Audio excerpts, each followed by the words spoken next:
किसी समय की बात है, एक छोटे से गांव में एक लड़का रहता था जिसका नाम फराज था। फराज बहुत होशियार और जिज्ञासु था, लेकिन वह अक्सर परेशान रहता था क्योंकि गांव के लोग उसकी बातों का मजाक उड़ाते थे। इसकी वजह थी कि वह अजीब अजीब सवाल पूछता था और दुनिया को अपनी अनोखी नजर से देखता था। एक दिन फराज जंगल की ओर गया ताकि कुछ शांति के पल बिता सके। चलते चलते वह एक पुराने पेड़ के पास पहुंचा। यह पेड़ बहुत बड़ा और रहस्यमय था। गांव के बुजुर्ग कहते थे कि इस पेड़ के नीचे कोई खजाना छिपा है। फराज ने सोचा कि यह मौका है इस राज को जानने का। पेड़ के पास एक छोटा सा पत्थर था जिस पर कुछ अजीब तरह की नक्काशी थी। फराज ने जैसे ही पत्थर उठाया, अचानक एक रोशनी चमकी और एक गहरी आवाज गूंजी, ओ मानव, तूने एक जादुई शब्द के रक्षक को जगा दिया है। फराज हैरानी से इधर उधर देखने लगा। रोशनी से एक बूढ़े व्यक्ति की आकृति प्रकट हुई। उसकी दाढ़ी सफेद और आंखें चमकदार थीं। बूढ़े ने कहा, मैं इस पेड़ का रक्षक हूं। जो कोई भी जादुई शब्द पा लेता है वह दुनिया की हर समस्या को हल कर सकता है, लेकिन इसे पाना आसान नहीं है। तुझे 3 चुनौतियों को पूरा करना होगा। फराज ने उत्साह से कहा, मैं तैयार हूं।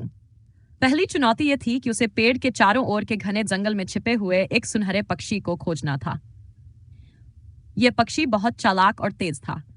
कई घंटे ढूंढने के बाद फराज ने अपनी बुद्धि का उपयोग किया और एक जाल बिछाया। थोड़ी देर बाद सुनहरा पक्षी जाल में फंस गया। दूसरी चुनौती एक गहरी गुफा में छिपे हुए मोती को खोजना था।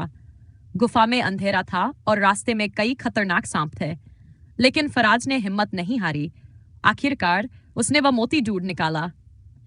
तीसरी और सबसे कठिन चुनौती थी अपनी सबसे बड़ी कमजोरी का सामना करना। बूढ़े ने उसके सामने एक आईना रखा।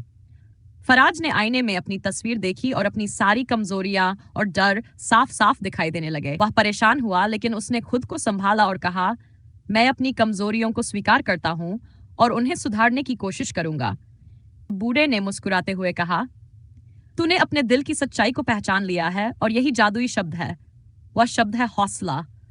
जो इंसान अपने दिल में हौसला रखे वह हर मुश्किल को पार कर सकता है। बूढ़े ने फराज को आशीर्वाद दिया और गायब हो गया। फराज गांव लौटा और अपने जान और हौसले से गांव की समस्याओं को हल करने लगा। जल्द ही गांव के लोग उसका सम्मान करने लगे और फराज की कहानी एक मिसाल बन गई।